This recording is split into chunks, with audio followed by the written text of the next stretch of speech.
In today's video, I'm going to teach you how to add videos in Notion.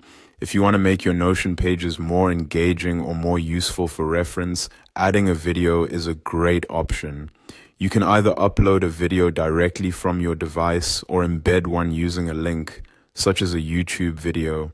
I'll walk you through both options so you can choose the one that works best for your page.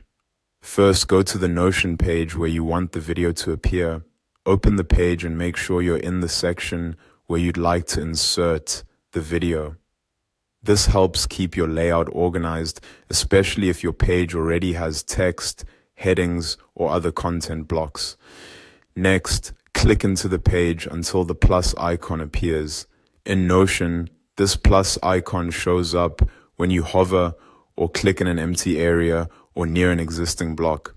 Once you see it, click on it to open the block menu. This is where you can insert different kinds of content into your page. From the menu, click on Video. This tells Notion that you want to insert a video block.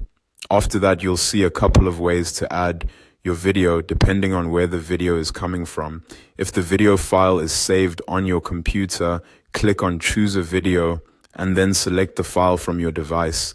This is useful when you have your own video content and want it stored directly in the page.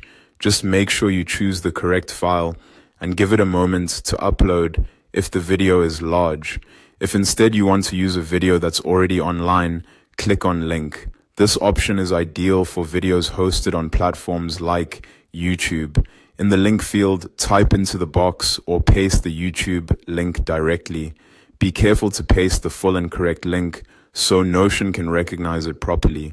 Once the link is in place, click on Embed Video. Notion will then place the video directly into your page so it can be viewed without leaving Notion. This is especially helpful for tutorials, training documents, project references, or shared team pages. And that's it.